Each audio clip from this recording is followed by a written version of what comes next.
Good evening, ladies and gentlemen. How are we doing? The name is Ajua. She get. No, I was sooner. And you be Krabi. I hope and I believe you are doing awesome. Just I am doing today. Welcome to Shades of Love. Shades of Love. Shades of Love. Today we are here to talk. We are here to talk. And to all our new listeners, we say welcome Akwaba Wagwan man. Today we have a Jamaican lady in the house, and as you already know, she's gonna give us the flow. So I want to say a very big thank you to all our listeners and those who tune in to watch our talk show 2 weeks ago. We say thank you. I see the views going up, over 400 views in 2 days.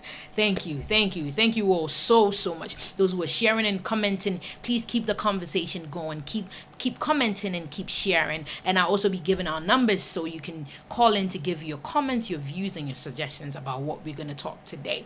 So today I have with me some amazing people in the house, and we're going to be talking. I have with me two amazing gentlemen and one lovely lady. She's here to represent for the ladies who run the world. Girls. That's right. So before I say anything else, I'm going to introduce a lady. So we're going to quickly go into that. So Miss Angie. Yes, ma'am. How you doing? I'm doing very well. Good. I'm glad to see you're doing good. I love the necklace you have going on here. I'm very thankful to be here, and I'm, just want to embrace your culture. So I went and got some custom things just to fit in a little bit.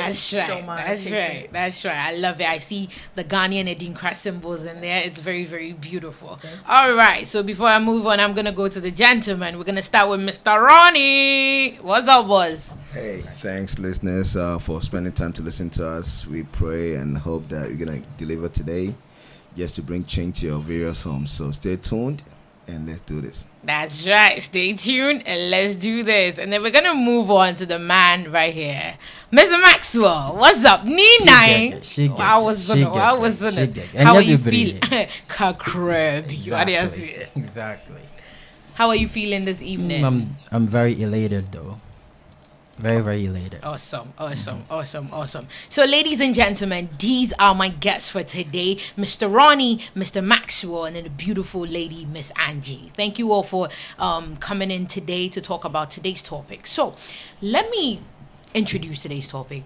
It's a very sensitive one, and it seems to be something that has been going on for generations and generations, because love is a very beautiful thing. Today we're going to be talking about religion and love. It's very sensitive. Both topics are very, very sensitive. That's why I have you guys here to help us dissect this. And I want us to talk about, when it comes to inter-religious love, there are so many things that happen, and yes, two people decide to love each other for better, for words, and all this and all that, but it takes a lot, because faith and love, they are two core values that every individual has in their life. So today I want to ask you guys, I'll start with the ladies first, of course. So Miss Angie, when it comes to love and faith, how do you understand love and faith, and what is the difference for you?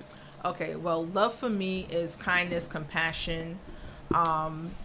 It doesn't calculate wrongs. Faith is the evidence of things hoped for, so it's more like a heart's desire. They can go together, but love is tricky because a lot of people love with conditions. So you have to find a person who kind of knows what type of love they're bringing forth. When you love unconditionally, it's an endless thing that you do to compromise. But when you love with conditions, a lot of those conditions are due to past traumas in someone's life, and they may be afraid of stepping out to actually love. Faith, like I said, is more of a heart's desire, but it has to be kind of like equally yoked in order for it to be effective when it comes to love. Equally yoked. Wow. That's a really interesting one. Indeed, it has to be equally yoked. So both parties have to make sure they are on the same grounds and the same understanding. Correct. So I'm going to move on to Mr. Ninai. I want to get your perspective about love and faith. How do you see those two? Once again, I want to thank the listeners and the viewers for watching and listening. This is a very delicate issue. To start with, we want to talk about love. Love is the true state of being. The true state of being. I want you to put these keywords down. It is the true state of being. True state of being. And then faith, on the other hand, you know, everybody's looking for the truth. So many people believe in certain things which they think are the truth. So faith is, simply put, set of values and practices that a sect or group of people believe it is the truth upon which or around which their lives revolve. Okay, so people believe God is this, or the truth is this. Let me use the word the truth. A group of people also believe this is the truth. A group of people also believe this is the truth. Okay, so we have several people with so many beliefs. So where you belong to will determine the core values and the practices you are going to practice or observe. Okay, and then with love, like I said, it's the true state of being. So if you are able to find that true state of being coupled with your values, people believe they'll get to where they want to get to. Wow, indeed, true state of being coupled with your values. That's amazing. That's amazing. So we're gonna take Mr. Ronnie. What is your belief, or how do you understand love and religion? Well, love, I could define it or say it to be a state of affection for someone or something. And then faith is an inner passion of us to believe something or to trust on something to come to pass. So from the point of view, expecting it to happen, the gap between them is what I think is faith. Wow. It seems like you all have very different words, but it's all intertwined together. All your answers seems to be coming together. Listen, I came with an amazing set of people. They know what they're talking about. So tonight, join the conversation wherever you are. Facebook, YouTube, ADINKRA TV. Join the conversation because tonight is going to be hot. All right. So moving on. Let me come to the practical aspect. Christians and Muslims. These are two very different religions, and I see this a lot. A lot of people get married from two different religions, and sometimes it's we say that yes, love is blind, love conquers all, and love, even the Bible that says that in 1 Corinthians chapter 13 verse 13, love, hope, and faith, love is the greatest of all. So love is a very big thing that affects each and every person or each and every human being living on this earth. But let's come to the practical aspect of things. A Muslim woman and a Christian man, when they come together to marry, does love really conquer all, or love is not really enough? I'm going to take Mr. Ronnie since he just ended, and then I'll come back to our lady here. Well, the connection between the two shouldn't depend on their religious faith to work, because at that point it's between the two humans to make things work. So if they have a mutual respect of believing in each other's religious belief, there shouldn't be any line to block them from being in love. So you think your religion does not really it's about the chemistry between the two people, and then the dedication to make things work, regardless of their religious backgrounds. That is just a sub part of it. I get what you were saying, but when it comes to chemistry, chemistry is not something you can hold. Listen, marriage or relationship. Let me use marriage. It's for better, for worse. You can't use chemistry to make a marriage work. Yes, of course, you both need to have a chemistry, but there has to be something that is like something you're both holding on to that is pushing the marriage to keep going. So you are saying that the religion aspect in it. What I'm saying is religion shouldn't be a boundary to prevent people from getting married. It shouldn't be a boundary. Once you have respect for each other's religious belief, I think it's enough to keep it going. Okay. Because the personal aspect of it will come as well, but it shouldn't be based on the religion. Example, if I'm a Christian and married to a Muslim woman, the fact of us not working shouldn't be the cause of her being a Muslim, me being a Christian. It should be other factors that should attribute for us not working out. But I wouldn't personally base it on the fact that she's a Muslim, she prays how many times a day, and I'm a Christian, I go to church on Sundays. No. Okay. Yeah, with this modern state of civilization, that shouldn't be a boundary.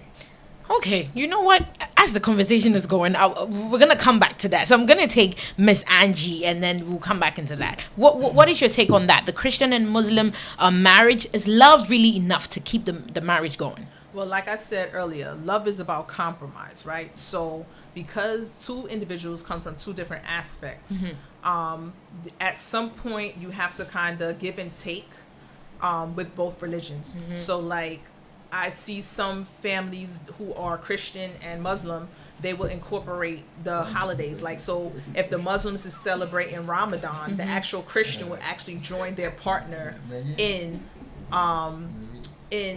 you know, the Ramadan and how that takes place as far as prayer, fasting, and things like that. So they're not being left out. They're being, you know, they're trying to combine each tradition and individuality, but come together as one.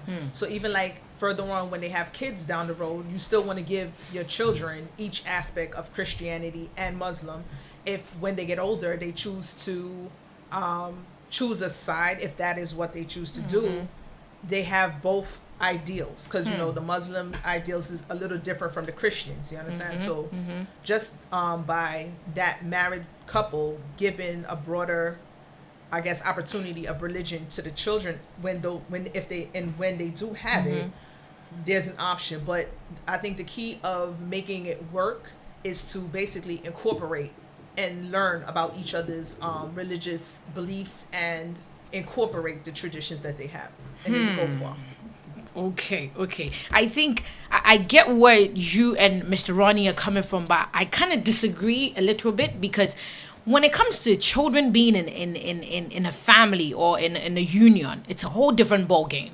Because right now you need to figure out, are we teaching them Jesus or Allah? It would definitely come up as an issue, even though Mr. Ronnie is saying that it shouldn't be a factor, but it will come up, because sometimes in a dating phase we tend to sacrifice lots of things, especially you mentioned something about Ramadan, Christmas, and when you're dating someone and maybe the person is not in the same religion as you, the person is celebrating Ramadan, you'll probably join them in celebrating, because it's love. Christmas, the person will probably buy you a gift, even though they are not a Muslim, even though they are not a Christian, they'll buy you something. But as the relationship is going on, you definitely see that it will become something that it needs to be talked about. So before we get into that aspect, I want to see what Mr. Ninai also has to say about this particular topic, and then we're going to quickly move in with that. So Mr. Maxwell, what's your take? First of all, yes. No, I was I love this question. You know, the eternal, ever-present one has three main components. Enlighten us. Okay? The first one is unshakable peace. Then second one, we have joy. And then the above all is love. Okay? All right. We believe we are children of God. And we have these attributes or characteristics embedded deep within us. Yeah. All right. Some people say love is not enough. Sometimes, you know, if you are a Muslim and I am a Christian and we're going to get married, sometimes we have to consider our religious backgrounds to weigh and see if it's going to help us or not. Yeah. But I want to beg to differ. You know, love does everything. Okay. Everything. Explain. Everything that is, everything that was, and everything that will be is anchored by love. Okay? So before you venture into anything, I want us to understand that love is not just affection. Love is sacrifice. So if I love you and you love me, and I know you are a Muslim and I'm a Christian, you know, one thing we forget is that we forget to sit down and then talk about the details. Oh, if you get married, it's going to be fine. Oh, if you get married, okay, at one point in time, one is going to convert to become a Christian, or one is going to convert to become a Muslim. Oh, if we get married, well, sometimes we have to cut our families off the line because they're going to be a barrier, you know? But that is not how love works. Love brings everything on board. I know I'm a Muslim. You know you are a Christian. but we love each other. Our families are going to be problem. Let's bring them together. Let's enlighten them about what we have. At the end of the day, the two of us are going to be in the relationship. But we cannot be without the blessings of the family. And again, are we aware that there are going to be kids in the relation or in the marriage? Okay, fine. If kids are going to be in the marriage, whose lane is the kid going to follow or going to toe? I'll be getting it. If I'm the father and I'm a Christian, everybody wants a child or his or her child to go his way. So if I'm a proud father and I'm a Christian, I want my child to be a Christian. Yeah. If you are you are the mother and you are a Muslim, you want your child to be a Muslim. However, this is an avenue for the child to explore.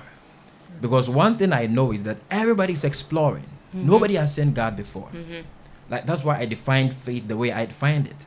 They are set of values and practices we believe are the truth.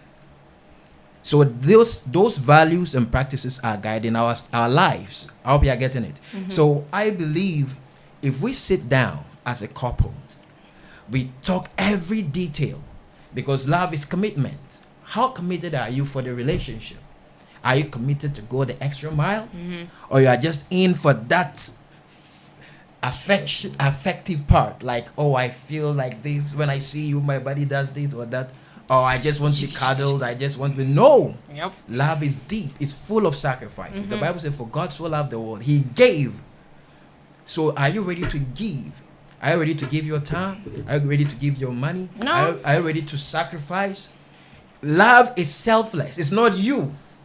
When you go in, you are going in for your spouse, not you. I hope you are getting it. Yeah. So if I am coming in for you as a Muslim, and you are coming in for me as a Christian, we should be able to work things out so that everybody, because I can even give you a very simple example. I don't want to talk too much.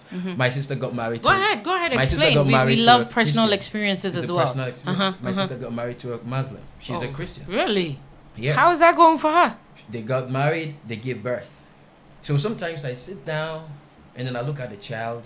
Today the child goes to the child follows the mother to church like 3 or 4 times in a week or 3 times in a week. Yet she does the 5 day, she observes the 5-day prayers as a Muslim. Of Islam. Wow. Just like I She wakes up in the morning, What? at dawn, in the afternoon, 6 and 7. The mother allows her So to do she's that. serving 2 gods? She's not, you know. see. The mother allows them. We'll get there. The mother allows her to do that. Okay. You know what? If you were born in a family and you are indoctrinated into certain practices and beliefs, it is very difficult for somebody to change your mind. Definitely. I hope you're getting it. So if you are a Christian and you profess that you have the best religion, I don't think that is what God wants. God wants practical things. No, don't say it, show it. So love is the show. Love, you know. So Okay.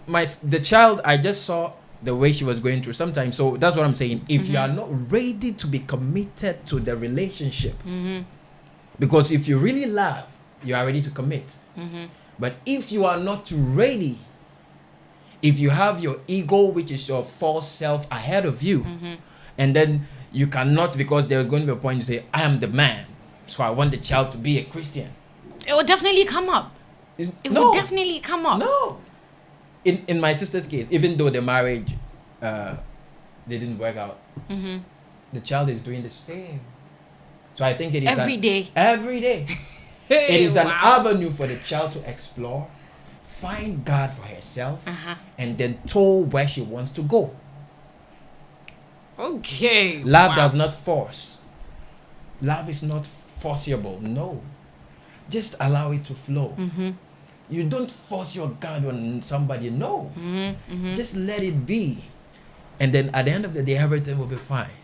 Wow. Thank you. Indeed, love is not forceful. I disagree with some of the things he was saying, but as the conversation is going on, I think Miss Angie has something she has to say. So we're gonna have her come in. But listeners, if you're watching, I see people sharing and watching on Facebook. The phone lines, we're gonna open them later on. Please, you can call. People have a lot of questions. Oh yes, because this topic is very, very essential. So the phone lines are 917-340-7744. You can only call on WhatsApp, please. WhatsApp 917-340-7744. And I believe this will allow our listeners from Ghana to also dial in and call. So yeah, those please stay tuned. Bring in your comments and your suggestions. I'm gonna go to Lady Angie right here, so I'll hear what she has to say about this. Okay, see, the problem comes in where we keep saying religion. Religion causes confusion.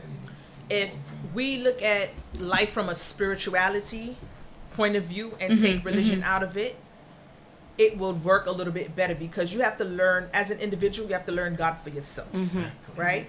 So we all know that God is not of confusion. So when you have different religions and different branches of religion, everybody feel that their religion is the correct one. Exactly. But when you eliminate religion, whether you're Baptist, Buddhist, Muslim, Shinto, whatever, the A through Z list, if we eliminate that and just sit and have a moment where we could just experience God for ourselves, open the Bible, read the Word, sit in silence and just listen.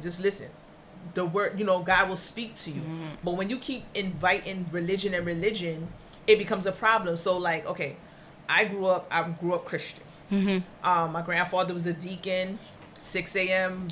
Prayer meeting, devotion, Sunday morning, Sunday school, memory verse. Like, I remember church that.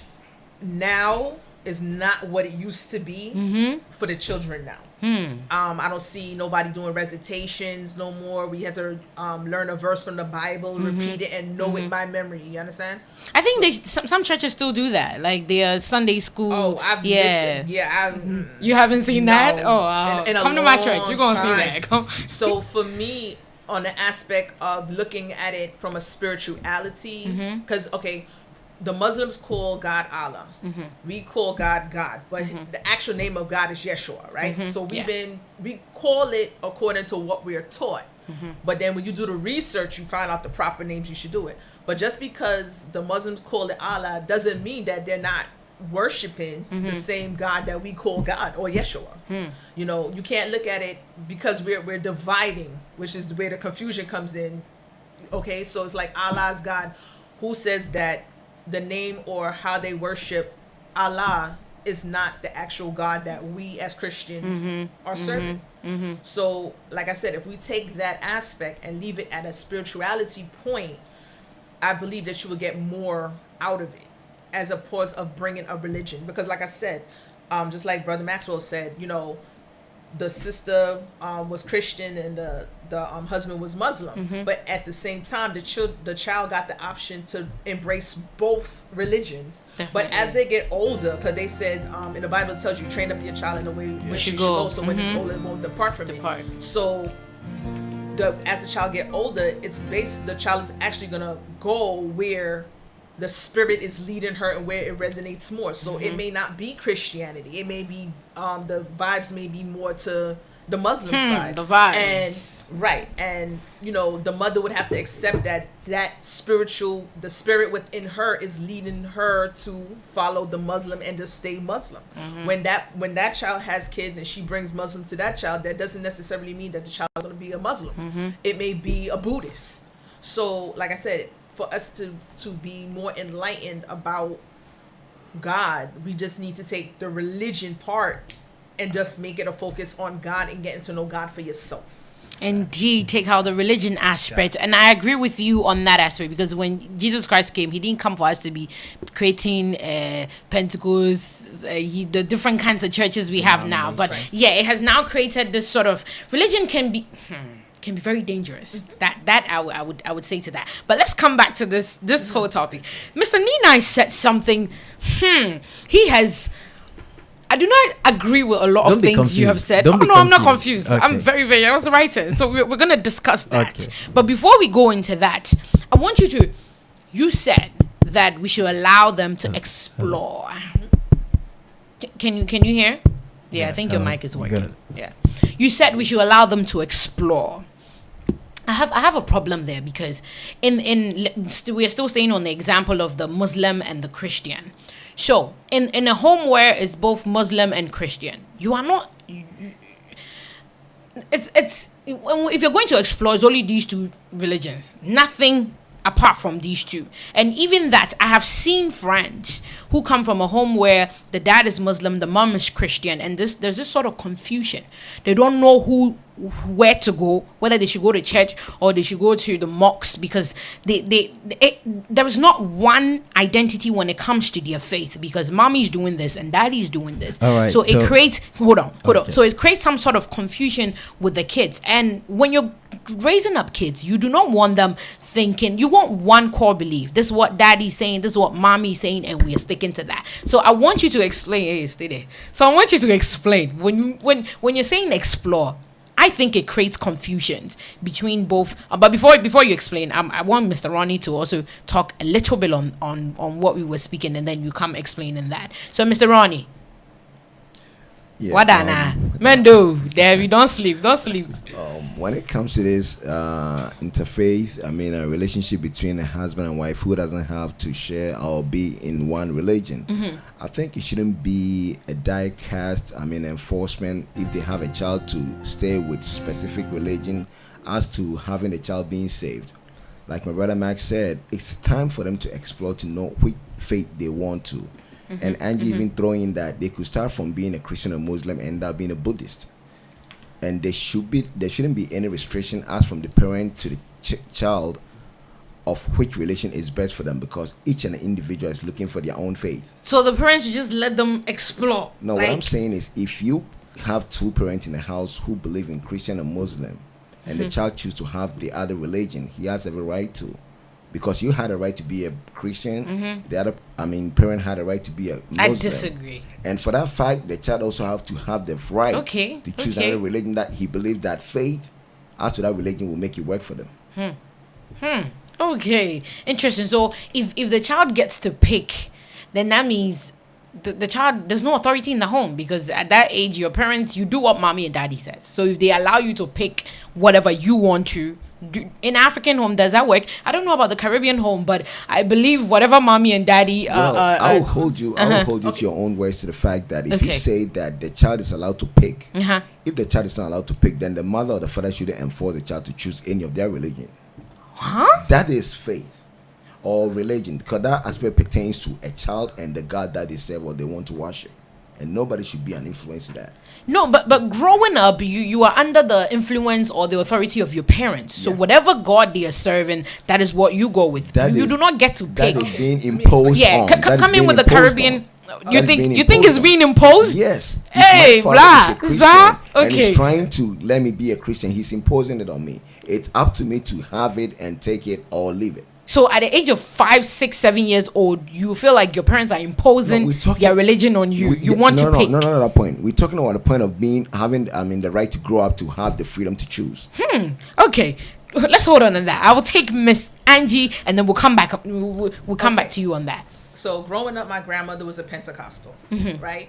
So they wore the head wraps, and they did what they did. Then from when she left Jamaica, she came here. They converted from being Pentecostal to being regular Christian.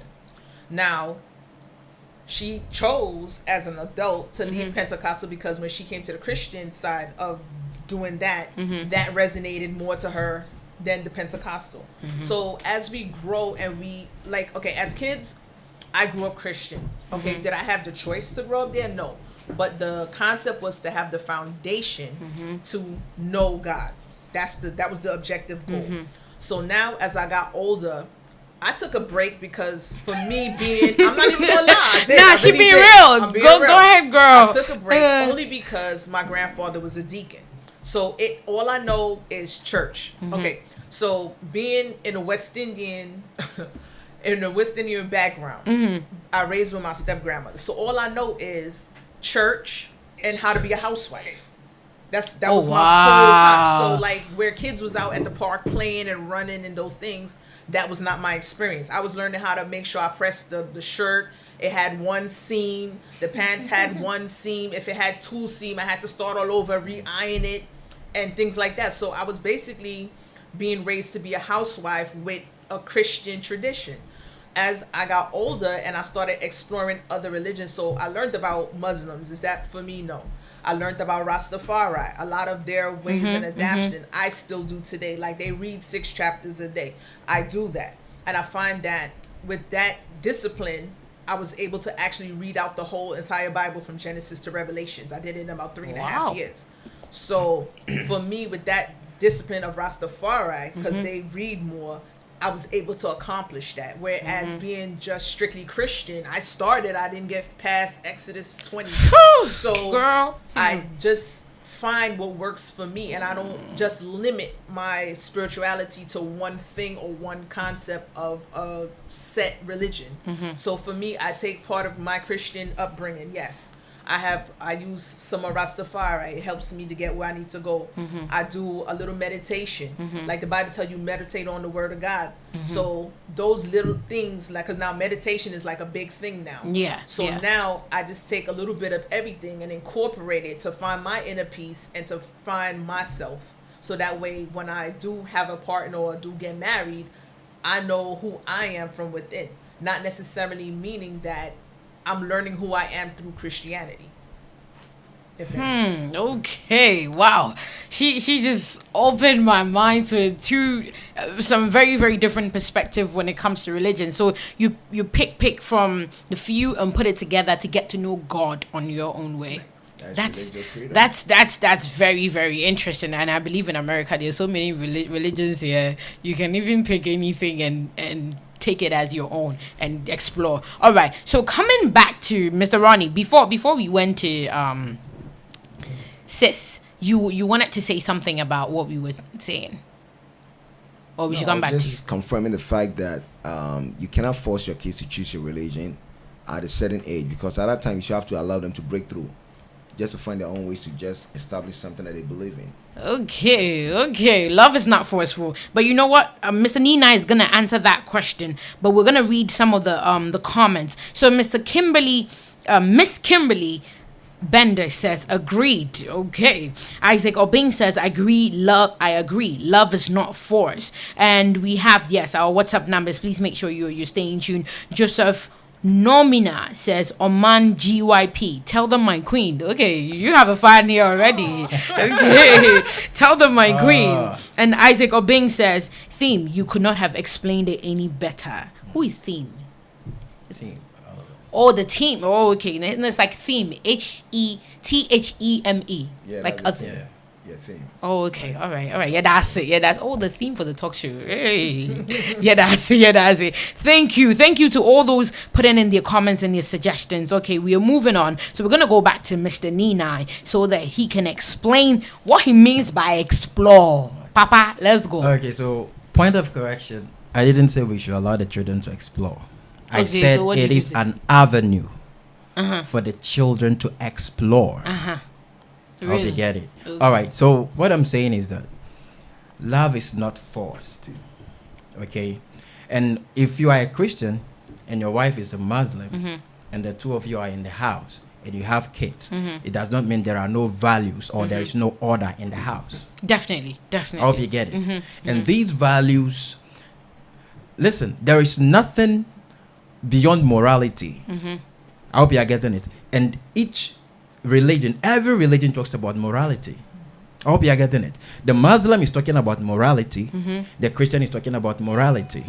At the end of the day, we want the child to fit in society. I hope you are getting it. So as a couple, if we find ourselves in this situation, what we should focus on is to make the child better, to fit in society. But as to who and where the child is going with regards to religion, if the child finds itself or herself or himself in this situation, that it is up to the child to decide.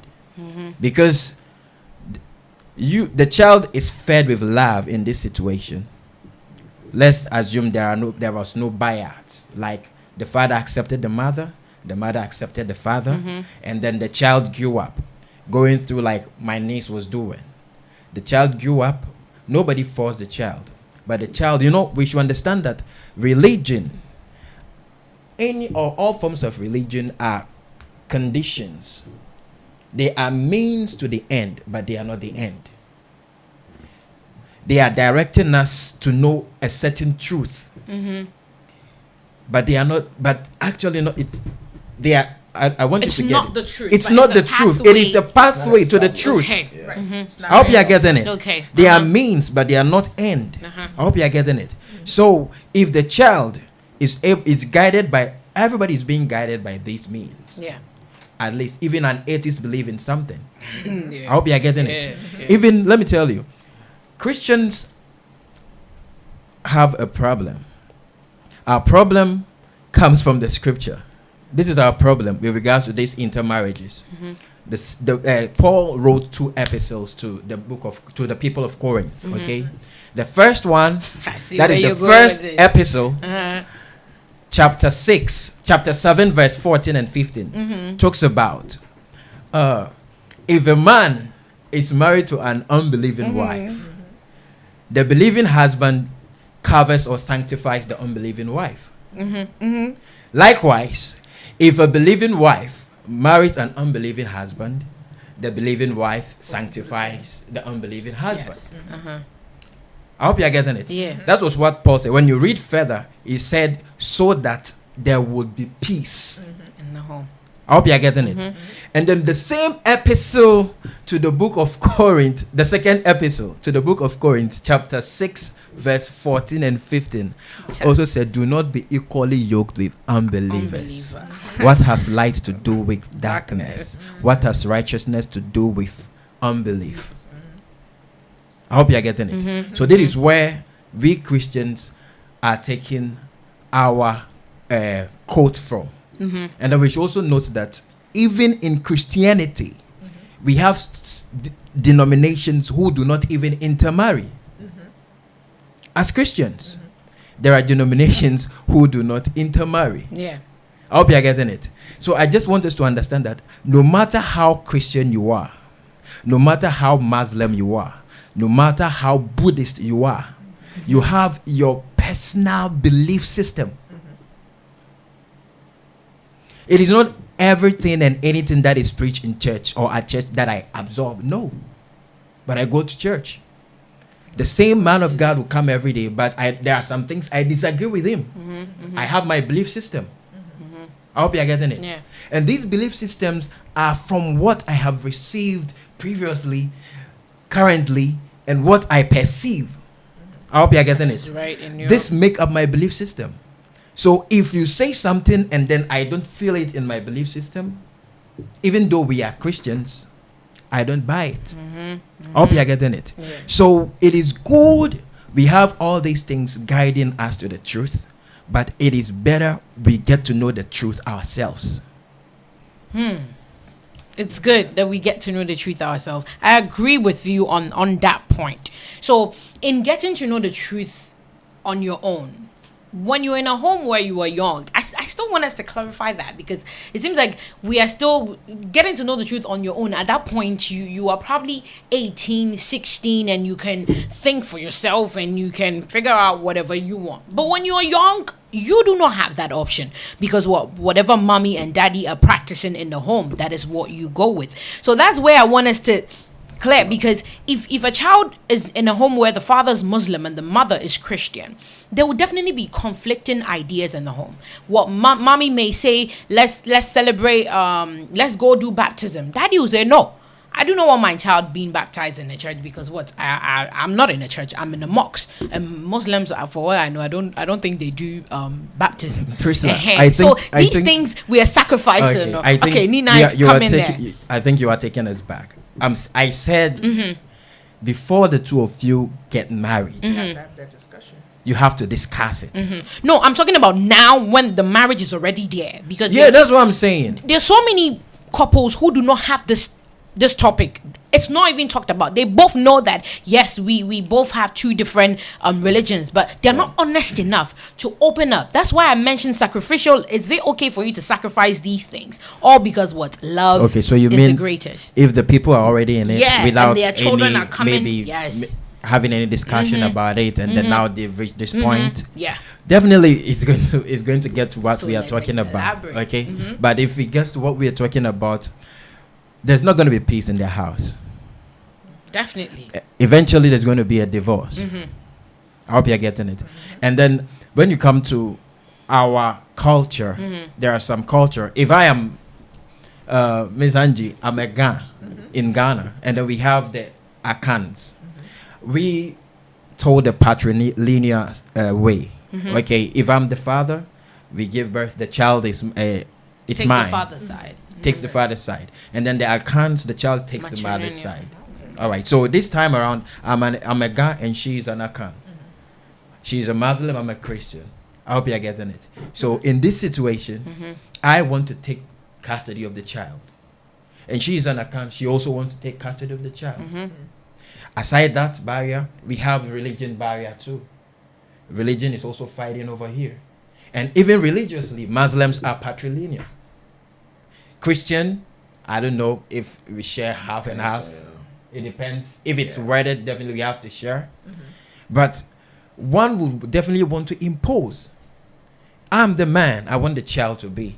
But you see, as the child grows, the children are usually with the mothers. Okay? The fathers are not usually close to the mothers. The father will come once a while and then the father leaves. No matter what happens, the child will go, will go more to the mother's side, will go more to the mother's side than the father's side. Because the child receives a lot from the mother. The father comes once in a while and the father says one or two things and the father leaves. Until maybe the child gets to about 11, 12 years where the child comes, maybe I want to be with my dad. I want to be with my uncle and stuff. But usually when the child is fed right at the infant stage, it's very difficult to corrupt the child. This is what the child has had. All right. So sometimes too, when the child, it gets to a situation, there are instances where the father will come around. Let's say in America here, I don't know how it works. If the child goes to the mother or the father can just come and then take the child. It depends on the age. But if the child ends up with the father will also want to inculcate or instill some things into the child. Yeah. All right. You talk about confusion around this time. The child has received a lot from the mother. And now the child is getting something different from the father. I hope you're getting it. At the end of the day, the child will be confused, but learn. At this moment, there is no peace. So the child has to go the hard way. This is what happens. Okay, I'm going my father's because I believe my father is kind, quiet, in his system and that. And others also say, I want to still go with my mother because I love my mother. They have so many reasons. At the end of the day, you have to choose as a child. You have to choose as a child. Because if you force it on the child will spit it, I tell you. Because there comes a time where the child will reason for himself or herself. Exactly. Wow. Indeed, the child will spit it out. So we'll come to Miss Angie. You have any? Yes. So basically, based on what Max said, this marriage was built on conditional love. Because if I love you and it's supposed to conquer all, obviously there's limitations to it. So if I'm saying, okay, I love you, Max, but I'm standing firm in my Christianity. I want our child to be a Christian. I'm not being compassionate or compromising with you, who's a Muslim, to understand or to compromise and allow you to share that part of your religion and instill it in our child. So now the marriage will never work because the marriage is based on conditional love and not unconditional love. So I feel like when you get together with someone, you need to understand where they are. if I'm a Christian, I'm a Muslim, obviously there are going to be conflicts, right? So we need to understand, where do we go from here? Exactly. Are you willing to either convert to to being either the Muslim or the Christian, or should we split it in half, where maybe this year we'll do all the Muslim things, and then the following year we'll do like all the Christian things, or for the first 6 months, however the holidays may fall, we compromise, because that's the only way you're gonna find peace in your home. You have to try to come together. That would be very interesting. Yeah, you can't I would just love be to see that. me, because it's not a me, it's a we. It's a we. Right. It's a we. It's a So we. once we could organize and function on a we, it'll work. But you got to be willing to compromise and make those so-called sacrifices. Exactly. And sacrifice is kind of like a hard word, because you don't want to sacrifice and like deprive yourself or deny yourself what you need or what you want for someone else. And if you do that, is that person willing to do the same for you? And that's what you got to get clear. That's what you gotta get clicked. Yep, she said it. I will come to Mr. Ronnie over here, because it seems like this topic, you haven't said quite much. So I want you to talk about this. And Miss Angie said something. We'll take it back again, but I'll take you first before we go to that part. So Mr. Ronnie. Yep. So with this Christian Muslim raising a child in the same house, I think for everything being said by a fellow host, there could be countless of conversation prior to this marriage, but we all forget that they will get to a point that ego will kick in. Everybody will just try to prove how tough they are by instilling their rights into this house. So example, it doesn't matter how many times a husband and a wife from different religious backgrounds sat and talked before they got married. Along the line, there will be some, a dominance. Then either from the mother or the father at the point that this is what I think is best. Now you guys At that are moment, talking. everybody would just overlook the act of love. It wouldn't be Love a is point not to enough. consider. Then at that point, power struggles will kick in the house. And guess what? The fittest will survive. That's right. That's right. Love is always enough. No, in this case, I do not agree. Love is not enough. In a home where there's two different perspective, especially about faith, love is not enough to make it stand. So you know what? I think he has to say something. We're gonna let him speak. How love is gonna work in this this whole thing. In this situation, like I'm saying, at the first place, you guys were not in love. In the first place. Yeah. What do you mean they're not in love? No, if you were really in love, listen. That's why I said earlier that love is sacrifice. Love is just not I love you. Not this kind of sacrifice. No. No. You cannot say you love without sacrifice. No, it never happens. Certain sacrifices, not this one. Listen, not this that's one. why I'm saying that if you love, you commit. If you love, it is not you. If I am in a relationship with you and I really love you, it is not me. I am in for you. I am in for your welfare. Yeah. I hope you're getting it. And vice versa. Exactly. So when we come together and you are a Muslim and I am a Christian and we really love and we are ready to go the extra mile, we sit down and we discuss. Seriously. Yeah. That is love. Love doesn't just overlook. Love sees the details. And then love knows this is that. But I'm accepting it as it is. That is love. But if you are just in for your personal gains, that is where it leads to this. Listen, if you love me and we are in this, there is no way you will raise your religion above mine. Listen, we have discussed it. We are. We have this. That is different from not discuss. We just saw I'm a Christian. Let's go. Let's forget. We discussed every factor we knew could be a hindrance for this marriage. In the first place, we knew this marriage was not going to be an easy marriage. So many forces and factors against it. Family, children, the child's upbringing, environment, religion, all these things come into play. So we knew what it was going to be, right?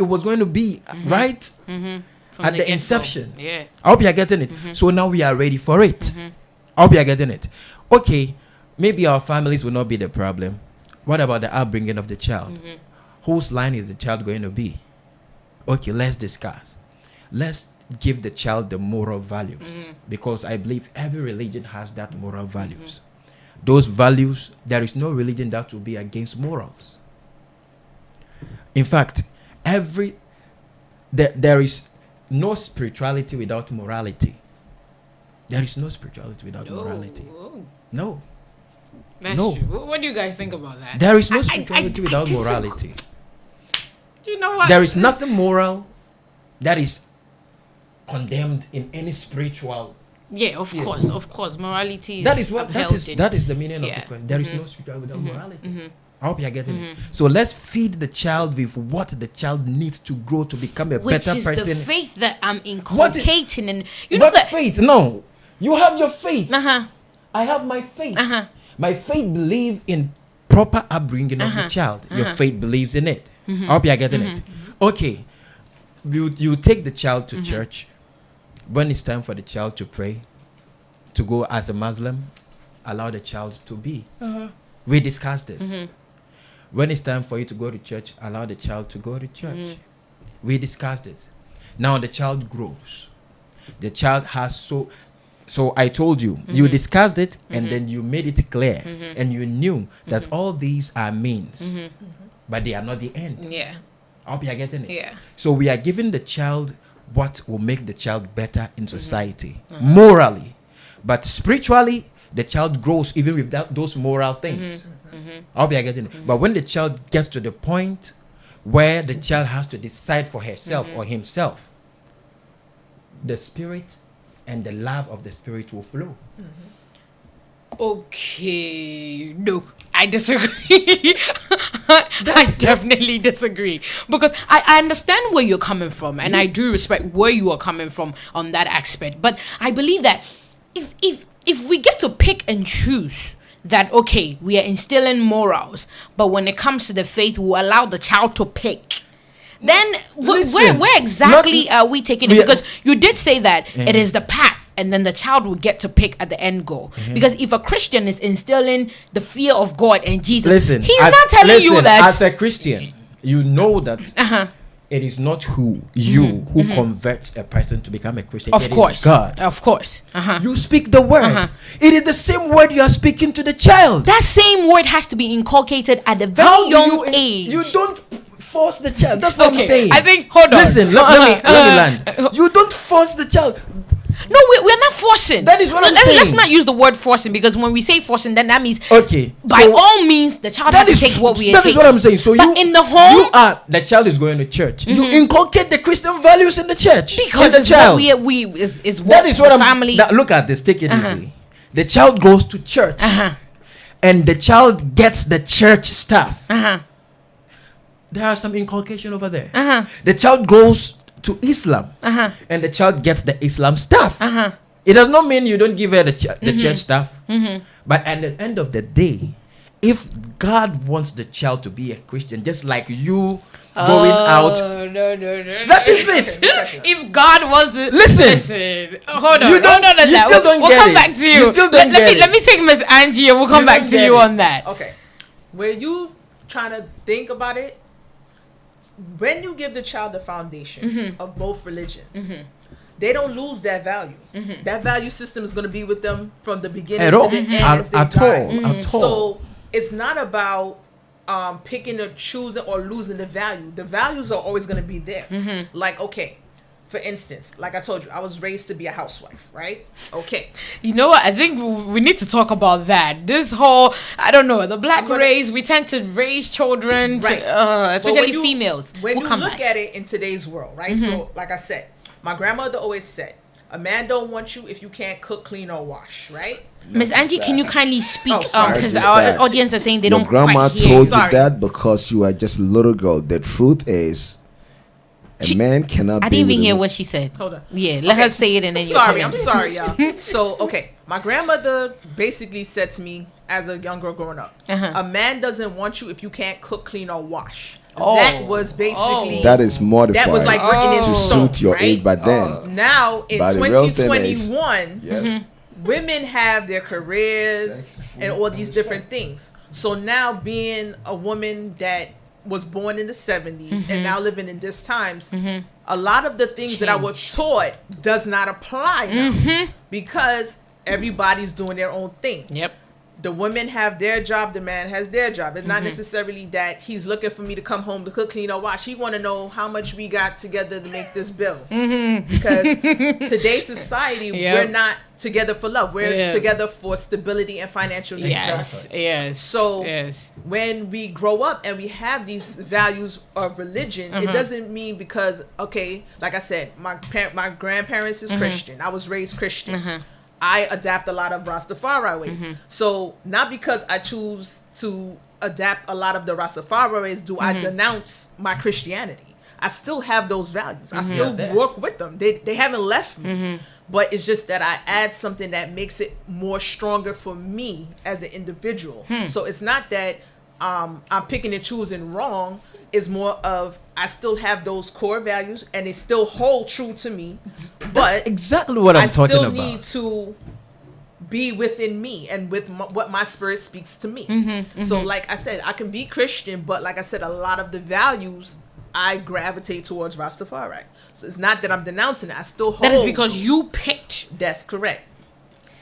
You got to the point where you did that picking Right. on your own. Right. Like he's Yes. also saying.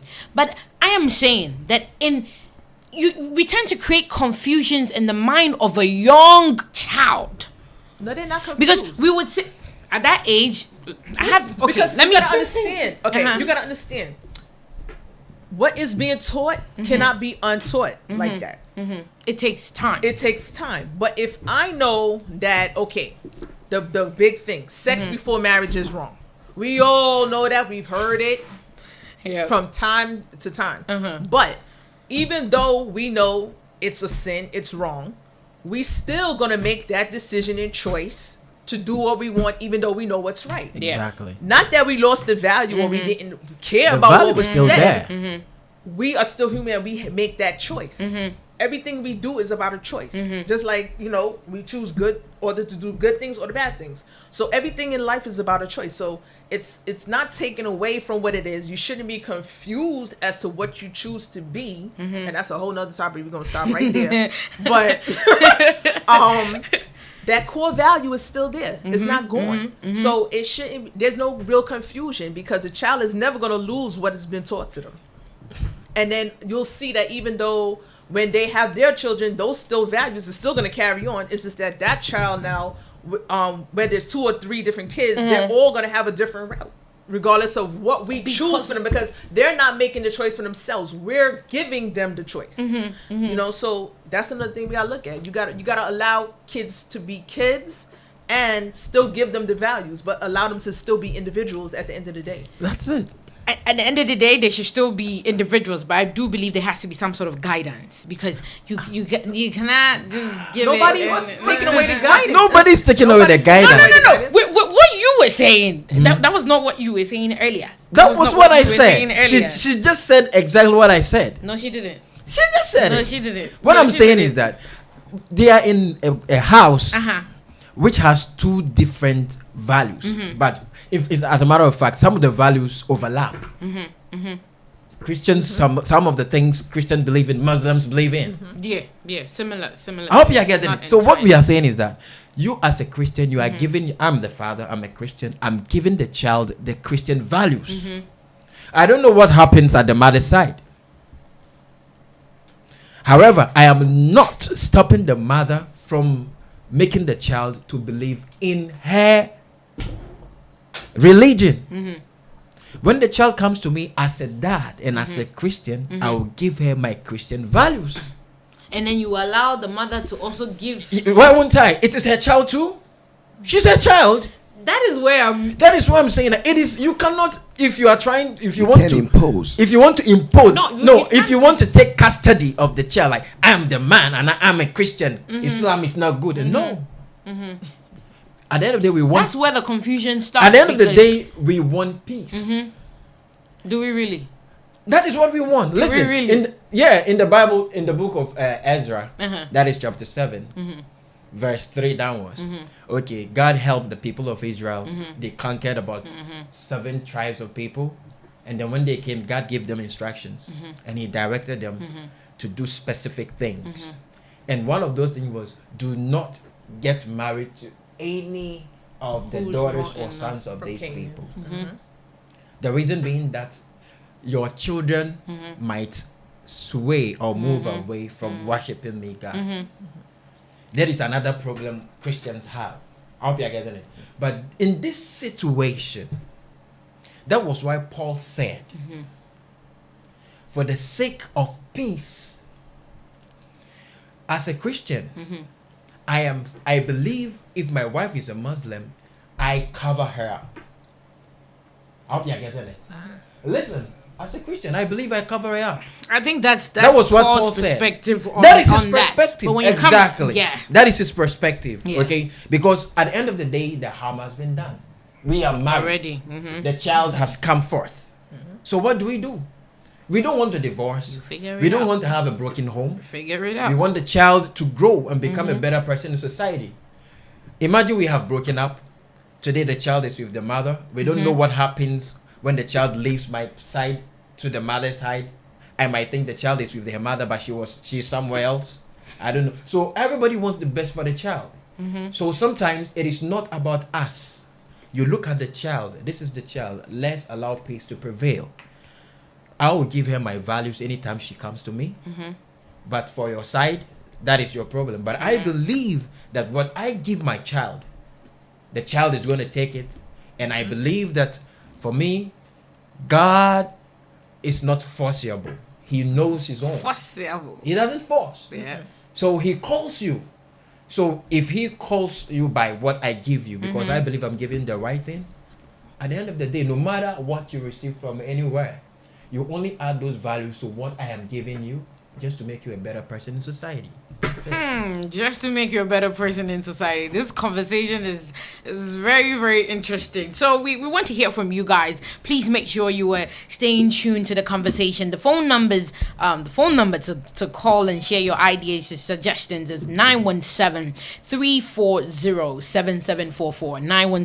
917-340-7744. You can also call on WhatsApp. So our viewers and our listeners in Ghana, you can definitely call from WhatsApp so we can hear what you're saying. Wow. So it seems a lot of people are watching on Modern Ghana. We have 91,000. Whoa. Wow. Producer just sent that to me, and wow, we have 91,000 hits on our link so that people wow. good. Thank you all those Yeah. staying tuned. Thank you for staying tuned to the conversation. We're still moving on. I want to come to Mr. Ronnie because it seems like this night we haven't heard quite much from you, and I know he's a very controversial man, so we need to hear what he has to say. So let's get away from the nuclear family, which is the man, the wife, and the kids. Let's get to the extended family. In a family where the is interfaith marriage or interfaith family, brofono, does that just affect the nuclear family, or it gets the extended family? If a man, and say Ronnie and I are married, and then we decide to, okay, he's Muslim, I'm Christian, and we're definitely gonna have kids, and we want to raise them up the way we want to, does this have an effect on the extended family, or it's just Ronnie and I, even though we are the ones who took the decision to marry, and for better for worse and all that? Does this have an effect on the extended family? I'll take Ronnie and then I'll come back to you. Yes, because the good foundation of a marriage depends on both families coming together to be unified as one unit to support that family. Support that marriage, because when you marry the whole entire family. So example, if a man marries a woman, he has to make sure he's married to the entire woman's family, and the woman should also submit and marry to the man's family. So without these two support from those two families, from the same mutual understanding to support, that marriage from the beginning will be on rocks. Because there are so many cultural values that pertains to marriage, it's like you trying to grow a crop without putting the seed in the soil. You can put it on the ground, it will germinate, but guess what? When rain falls, it will wash it away. But when you put it in the soil and press it down, it will withstand every weather, and make sure you just have a proceed to harvest. So it negatively affects the It extended does. family. It goes a long way to cause a whole, and then trust me, the negative energy will just cause a great problem in the marriage itself. Wow. I would Okay. advise anybody who's trying to get married that if those two families don't see themselves one from the day one, don't work it out, because it's not mathematics to have a solution or a formula to solve it. It will never work. You know what? We're gonna come back to you on that because I want to hear Miss Angie. We'll take you. Yeah, I object. Objection! Let's tell you go. I'll tell you why. Objection, my lord. Let's go. It's sustained, right? Yeah. I object only because I'm married to you, not your family. When we go home and lay down together at night, I'm me with and you, you. not your family. Yeah. They're not coaching me on what we're doing. Let's go. When we're together. So for them to have a lot of input in my marriage, I have a problem with that, because too many cooks spoil the soup. You so on that note, they gotta respect our marriage and let us deal with the marriage within our household. I mean, some people want to give their input, but a lot of people don't mean no good. So you would have certain family members who will be at the wedding talking about, oh yeah, congratulations, and I wish you well. And then back there, like, y'all hope he go cheat on her.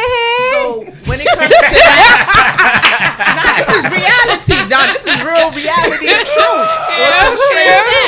truth. They are family members just like that. So for me, like the Bible tell you, leave your parents and cleave to the wife. So that's all it is. It's me and you. Nobody Not else. You, your parent, your auntie, great grandmother said.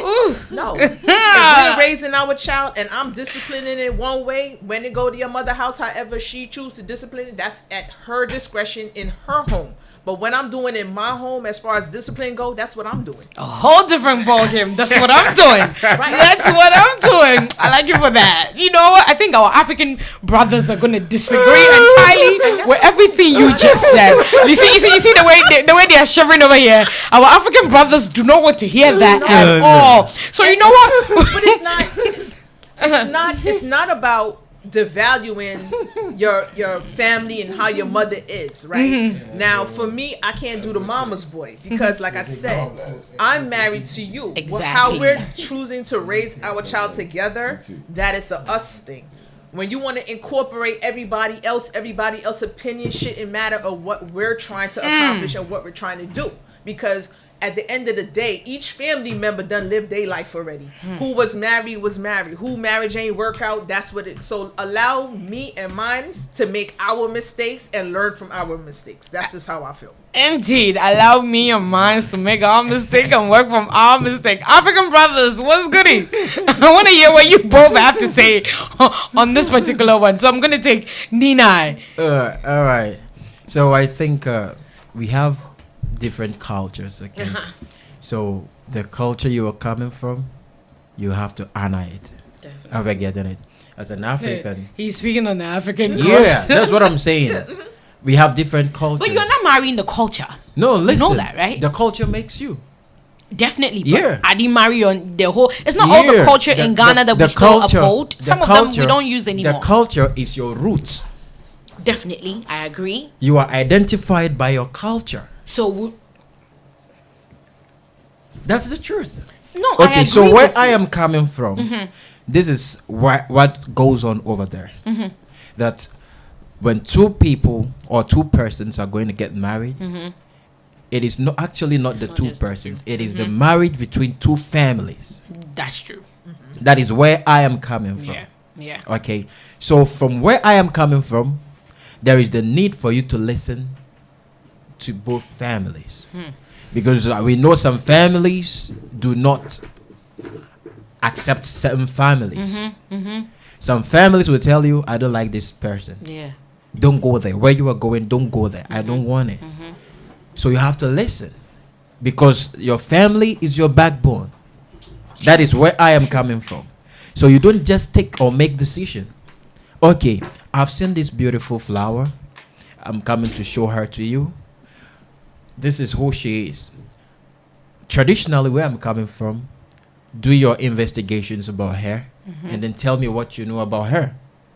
All right. So what I'm saying is that no matter who you are going to be with, wherever you find that person, there is a tradition. Go by the tradition and make sure you honor it. Simple. That is what I'm saying. So I want to make it so simple. I know Americans have their own tradition. Even you go to Africa, we have our own tradition. So just go by the tradition and make sure you honor your tradition. As simple as that. Ask the question. Go ahead. Okay, so when you listening to your family members, right? Nothing to take away from your culture, but okay, let's say your family say, okay, that's not the right woman, and that really was your woman. You just missed your whole woman because your family said no. So how do you counteract that? So if your family say no, if my family says no, you have to tell me why you said no. Okay. Now, what if the answer they gave you doesn't satisfy you? Now, what do you do? For my tradition, you don't go behind the family. You just listen. That is culture. Okay. Because the family is you. So if you go behind the family, traditionally, where I am coming from, the spirit of the family leaves you. You are on your own. Yeah. So just listen. If your father tells you, I don't want this, sit down with your father, explain things to the father. Let him know this and this and this is the reason why I want to get married to this person. Tell me the reason why you don't want me to get married to the person. If he also highlights this and that reason, maybe the father has experiences. He has personal experiences. There are things he has seen you have not seen. You don't know. Yeah. Practically in life, he has more experience than you do. So when he tells me, or my mother tells me, this and this and that is the reason why I don't want you to get married to this, and I am able to convince them that, oh, this happened that time ago, but I believe if we do this and that, it's going to help. And still they say no, I cannot go behind my father. Seriously, that is tradition. That is how strong the Gan tribe. That's how. No, not only the Gan tribe. There are so many tribes. No, but you're saying that's your tradition. So yeah, I would like to know. That's my tradition. The Gan tribe. Just listen. Okay. If you said my father, if you say you want to go, we'll tell you just go. But you are on your own. On your own. Wow. But then, okay, so then my question is, okay, your parents experience what they experience, right? And they can share their experience. But who's to say that their experience is going to be your experience? So let's say your father got married and for whatever reason, your parents divorced. Now, you want to get married. Now, if your father tells you that you shouldn't be married based on his experiences, are you going to stay single and alone and not married? She's not because the of only your woman. culture? She's not the only woman. No, I'm not saying that. You missed the question. Okay.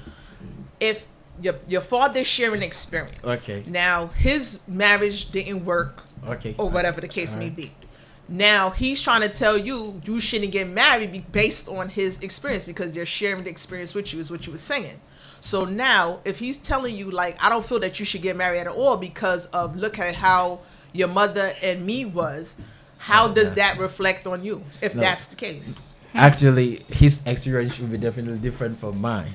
In this that's case. what I'm saying. So when you say that you go by your family, you can't go against your family.